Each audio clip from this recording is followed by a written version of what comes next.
Hello, Congressman Higgins. Welcome to the Ross Report. Ms. Carol, how are you, ma'am? It's such an honor to speak with you. Well, the feeling is mutual. Thank you so much for calling in. We know how busy you are. I was just reading from your first speech, which, you know, I heard you speak 3 times before you got elected, and it was always amazing to me how compelling you were. You could always hear a pin drop. Even on a carpeted floor, you could always you could not hear a pin drop. You could not hear a pin drop when you spoke. You were very compelling. I guess my first question to you is, first of all, congratulations. I don't think we've had a chance to speak since you've been elected, but what an amazing, amazing win for you. Well, thank you, Ms. Carol. That's a very kind description of you know, the journey that we found ourselves struggling through with the election. That the campaign was quite grueling, but we ran an honorable campaign, and we managed to maintain a dignified posture and stay focused on, you know, an uplifting message of constitutionalist reform and my love and compassion for my fellow man and the rebirth of the American economy. And so it was a difficult time, but it was good because it was amazing that you were able to stick to that positive message. Yes, it was, you know, all of us, I think, become better people when we go through a difficult time and maintain our faith. And that's what we managed to do. And we won. And when I say we, I mean we the people. We the people won. Yeah, absolutely. And I think another thing was you didn't back down one bit from your being overtly faithful and religious and stuck to your principles in that way. And I think that was refreshing to people, that no matter what the other camp was throwing at you, you just kind of, you just worked right through it.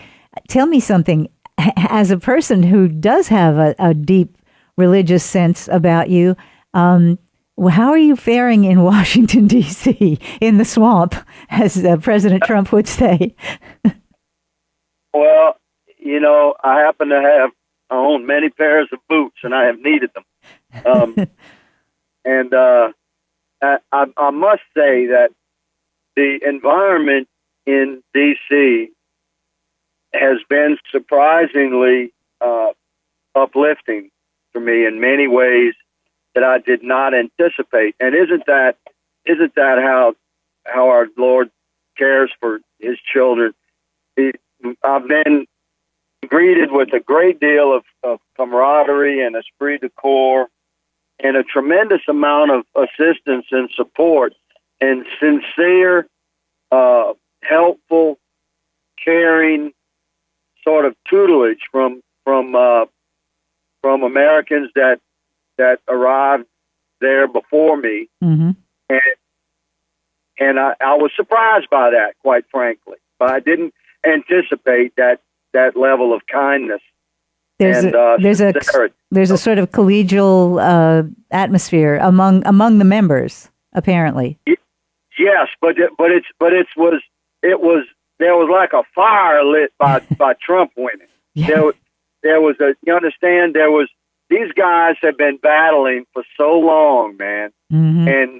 And you know, Trump's win was, of course, we were hopeful, but you know, we expected a Madam Secretary Clinton presidency, and as you know, most of us did. So, you know, my colleagues amongst the Republican members of the House and the Senate, you know, they anticipated that too. So when November the 8th turned out to be a win for America and a win for the Republican Party, it was so uplifting to everybody. So when I arrived, there was a great deal of emotion and sort of realization that was flowing through my colleagues that have been there for years, struggling and battling. There was this really beautiful sense of hope and vision that we can actually begin serving the American people and getting things done to bring our economy back and and to restore power to the 50 sovereign states and to scale back the size and scope of the federal government, whereby we can work towards a balanced budget. There was these realizations were sort of, dawning upon my colleagues when I arrived. So the atmosphere that I stepped into was very, very positive. Okay, but so what I'm describing reflects that. Okay, and that is really great. But sometimes what we hear outside is that the old hands, the establishment, are maybe not giving President Trump the support that he should have. What's your feeling about that? Because there are so many hot button issues. Yeah, that's not the case now. What you're hearing on CNN and your establishment media outlets is a bunch of crap, man. That's what I love about you, Congressman. Boy, you tell it like it is. I can tell you right now, Miss Carol, that our leadership amongst the Republican Party of the majority party of the House, working with the chairman of all the committees and the chairman of the subcommittees, of which I'm on 3 committees and 6 subcommittees, and I've been assigned to an anti-terrorist task force. Yikes. And I can tell you, I'm involved in a whole lot of meetings with these guys that you're describing. Uh-huh. And contrary to what the leftist media wants America to believe, we are moving the ball down the field. They're in constant communication with us. They have never told us one thing that did not unfold to be exactly according to their word. And I've been very impressed by that. Excellent. Because again, it's not something that I really anticipated observing. And regarding the Republican parties and leadership and the chairman of these committees, that's in the House and the Senate, they're working every day hand in hand with the executive branch to put together the appropriate and intelligent and clever plans that will allow us to accomplish our agenda and the American people's agenda, using the fact that we only have 51 votes in the Senate. I mean, we have a large majority in the House, and we have a simple majority in the Senate. Mm-hmm. So it's complicated, man. In order to get things done, you have to calculate that. Yeah. But anything we get through the House and the Senate has already been worked on and approved by the executive branch by working one-on-one and in very candid and powerful meetings with members of the House and the Senate and the executive branch and the president's secretaries and his senior staff. Well, I know our listeners are very happy to hear that, because that's what we want to see, things get done up there. I have some specific questions on legislation. Can you hold with us for just a couple of minutes? We have to take a break. Okay, that would be great because. Okay, great. Thank you so much, Congressman Clay Higgins on the Ross Report. We're getting some really good information from him. We'll be right back. Please stay with us. We're gonna get out of that bumper music real quick, because we have Congressman Clay Higgins very graciously holding on for us. We had to pay the bills, Congressman Higgins. But anyway, we have a bunch of questions we do want to ask you. There's some... Congressman, are you there? Hello? Yeah, this is Clay Higgins. Okay, Congressman Clay Higgins. You got to get used to saying that, Congressman Clay Higgins. Well... Hey. That was a hell of a demotion I took from captain to congressman, I can tell you that. Let me tell you, I have some specific questions that I wanted to ask you on legislation. First of all, of course, everybody's all up in arms and concerned about the American Health Care Act. What's your feeling about that? How is that going to progress? Is there going to be more negotiation? Have we seen the final product yet? Yes, ma'am. The Affordable Care Act, referred to by some as Obamacare. I prefer not to call it that because I think that's rather to be construed as disrespectful to our former president, and I'll always respect that office. So the Affordable Care Act was 2,800 pages of colossal failure, just an abysmal failure for our country. And it was collapsing of its own accord. You understand? It's a failure, man. You got 60% of the counties and our state parishes, of course, but counties across the country only have one insurance provider. And you have, working class Americans earning that busting the ass to make a check, man, and earning $14, $15, $16 an hour. A guy struggling to make $3,000 to support his family, and he's got a $1,200 monthly policy and a $5,000 or $6,000 deductible. Man, that's not insurance. Mm-mm. Understand? No. That's not something that works for an American family. Have you seen the insurance providers fleeing the market? So I just want to clarify that if the Affordable Care Act were working just fine, man, we wouldn't want to replace it. We don't want to replace the Affordable Care Act just because of some, amateurish or childish concept that we want to do that because we don't like former President Obama. That's not the case at all. The Affordable Care Act is a disaster for America. Now, that being said, we owe it to the country to fix that, man. We gotta repeal that thing and replace it with a better way that provides more access to insurance and increased providers on the market, greater freedoms to Americans at less expense for American individuals and businesses large and small, restoring rights and powers to the 50 sovereign states and their governors, which has been eroded and taken away by the Affordable Care Act, which those governors need back and deserve back. So our mission to repeal and replace the Affordable Care Act is based upon our understanding that it has collapsed and failed. But Congressman, and our duty to fix it. So the Affordable Care Act was 2,800 pages. It was not designed to be repealed easily. Yeah. So what we have to do is, they've been working on this for a year.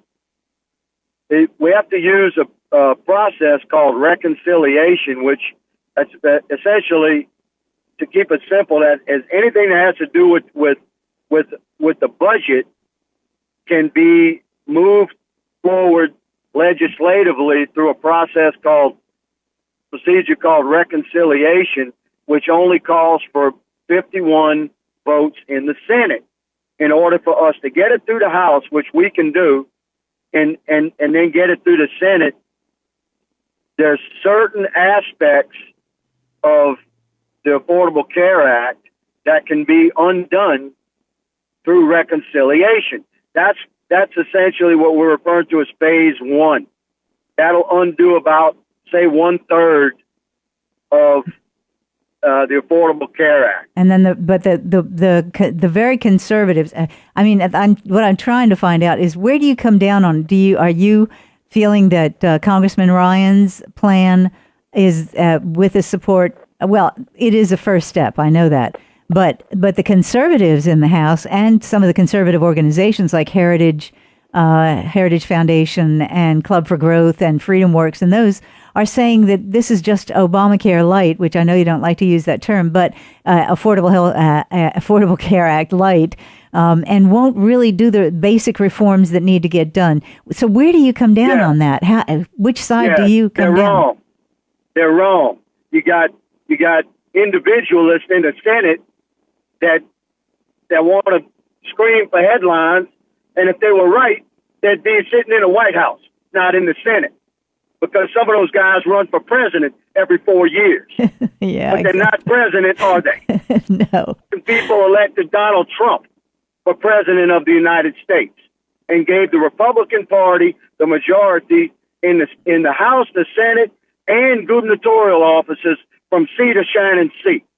And we have a duty and a responsibility to act as one party, united with majority control to move forward the American agenda. And when you have individualist prima donnas in the Senate that want to stand up and say, look at me, then that's not helpful. Okay, so I guess go ahead. Then you have a bunch of guys in the House. Some of my colleagues in the House, they're part of a sort of a vote no, hope yes crowd, which is you're sounding pretty pragmatic. You're sounding very pragmatic, Congressman Higgins. Like we got to get this done now, and then move on to other things. Well, we have to get. That's right. It's a complicated program, and if any of my colleagues that intend to vote against this, or including in the Senate, need me to explain it to them, I'm easy to find, and I'll be happy to explain it to them. But you sure explained it for me. We must move forward and get phase one, the reconciliation process, whereby we can dismantle much of Obamacare and replace it with freedoms. Yeah, have you read? Do you know how many taxes we're repealing with this deal? You're repealing most of them. Yes, that we're restoring to the states. That's exactly what every conservative American should stand for, and that includes my colleagues that want to get some national headlines for themselves to increase their PAC money or whatever, to make some kind of a stand against this thing. Yeah, and then on the other side, I'm happy to have that conversation with them. Then the other side, you have Pelosi and Schumer who are saying it's going to gut Medicaid, et cetera. So it's kind of like you're between a rock and a hard place here. Half of them want more, the other half want less. So maybe it is. Yeah,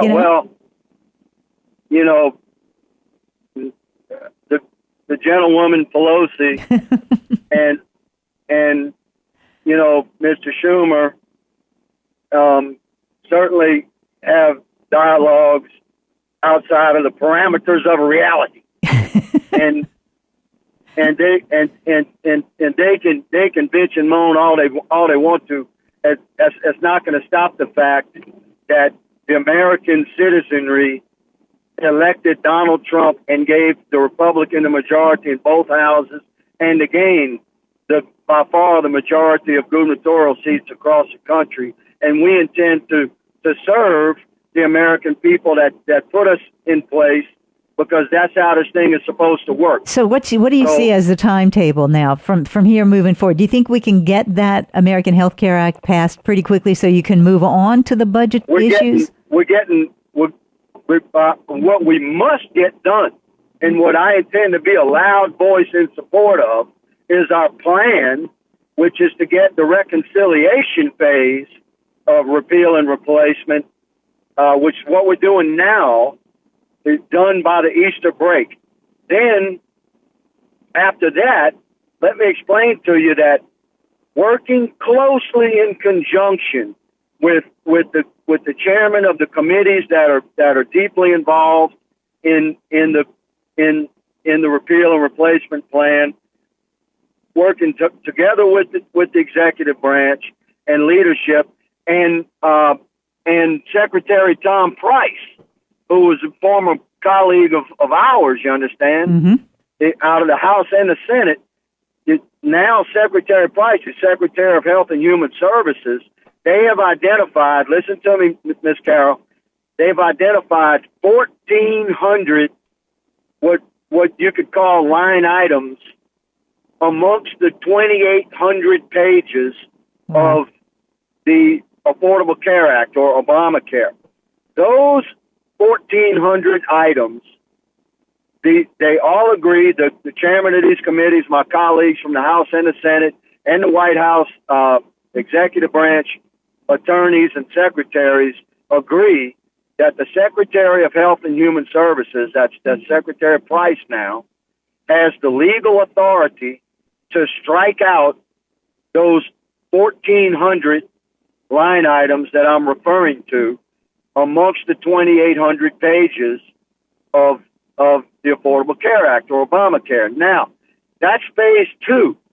When you add that to the accomplishment of phase 1, what you're left with is about 20% remaining of what was the Affordable Care Act or Obamacare. And so it's hanging on by threads, man. So by then, we hope to move into phase 3 after the August break. Phase 3 is for us to undo and replace the remaining fragments of the Affordable Care Act. But those have been identified, right now. Congressman, can I say something? And I'm big on, which is sail across state lines. Oh, okay? yeah, I agree with you. Congressman, would you be able to stay for one more segment? We have a break. I want to finish this. Yes, I do too. And I want how we're concluding this. And we may even be able to take some phone calls. So if you can hold up, this is our long break. I'm sorry, it's about 10 minutes long. Okay. But we'll be back after that because you're giving us some great information, and it's things that the people around here need to hear. Avoid from apart from all of the partisan rhetoric, and just hear what our congressman has to say about the American Health Care Act. This is the Ross Report. We are on with Congressman Clay Higgins. We are so deeply grateful to him for sharing this time with us. We'll be right back. Stay with us. Welcome back. It's a big Monday on the Ross Report. We are delighted to have Congressman Clay Higgins with us.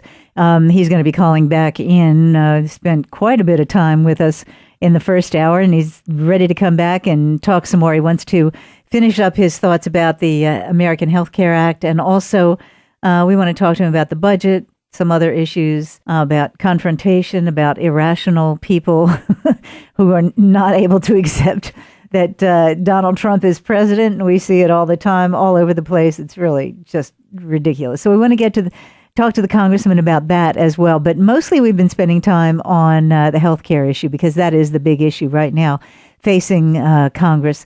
But of course, we have to take care of a little bit of business, too.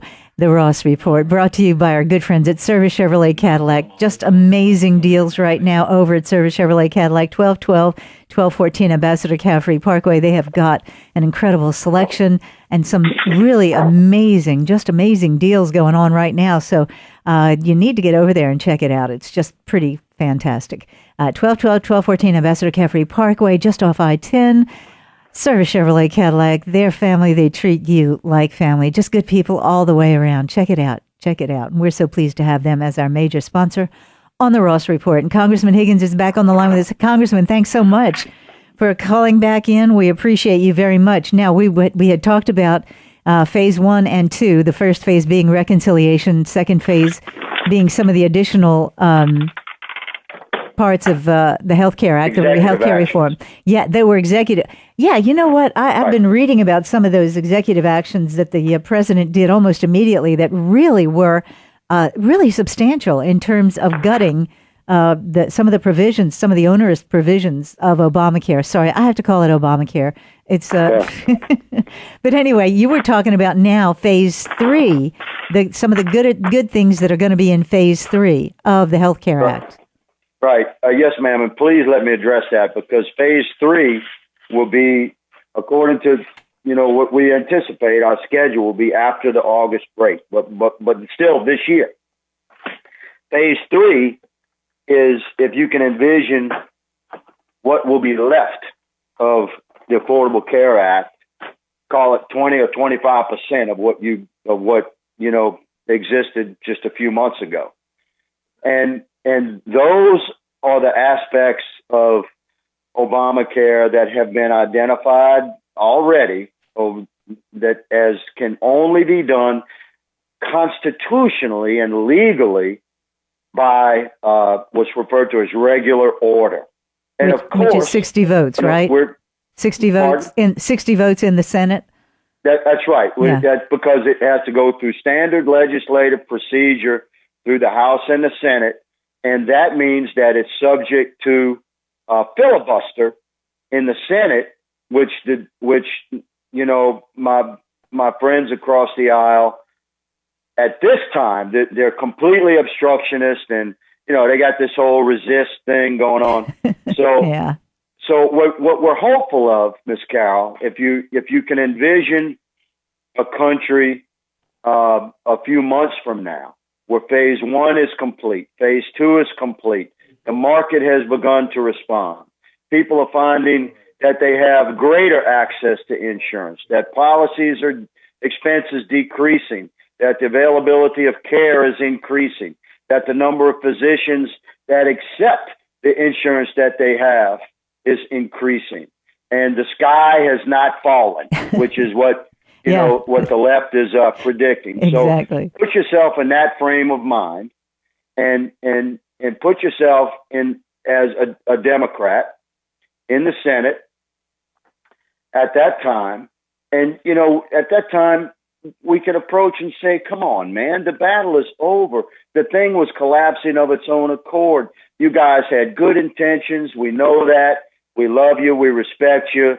But this battle is over." Well, let's not go too far, Congressman. Let's not go too far. Well, I know you have to do that. I know, but that down the line, as we move into phase 3, regular order, we're going to have to get 8 Democrats, to vote for what passes through in legislation at that time in phase 3. Okay, what's the timing? What's the timing on phase 3 though? When is that going to happen? After the August break, before the end of the year. And so that will mean so that means it's going to kick it into the election year, which then you have a shot at getting those 8 votes, because a lot of those people are in states that Trump won. Well, exactly. And they represent districts at state. Exactly. Mm-hmm. That's very perceptive of you, Miss Carol. And so to me, the cornerstone of anything we do in legislatively, in my service to the American people and the beautiful Americans of the 3rd District, has got to always be reflective of a constitutionalist, conservative,